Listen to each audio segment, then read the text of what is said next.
No, videl som, že Pavlo Podiona bieha z ľavej strany aj s loptou, že to berie do krídelného priestoru, tak som sa snažil dostať pred braniaceho hráča a som stal sám pred prázdnou bránou, tak už to bolo ľahké. Zrejme asi bola tá myšlenka u teba, že keď ideš do zápasu v takejto pozícii, že by sa patrilo rozhodnúť. No jasne, tréner ma tam aj poslal s takýmito úlohami, tak si myslím, že sa mi to aj podarilo. Ty si nebol v poriadku, v poslednej chvíli bolo otázne, či ti slabiny umožnia nastúpiť do zápasu, kedy sa to rozhodlo vlastne.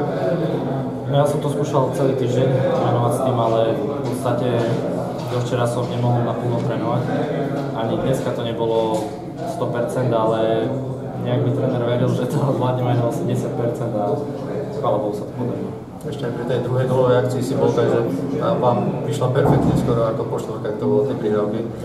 No všetci strieľajúci hráči sa do nej zapojili, takže určite si myslím, že aj pekne to bolo. Prepadala vás trošku skepsa po 60. minúty, keď to bolo stále 0-0 a trošku Slovan začal tam vystrkovať rušky. Ani nie. Tréner nám stále určuje, že ako máme hrať a ako máme mať nastavenú hlavu, takže my vieme, čo máme hrať a dali sme si to, čo vieme a postupne sme si išli za svojím cieľom.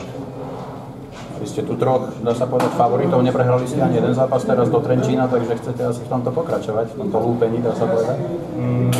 Samozrejme, každý zápas chce každý vyhrať, ale uvidíme, ako bude počas týždňa a ako sa pred tým zápasom vyspíme. Dobre.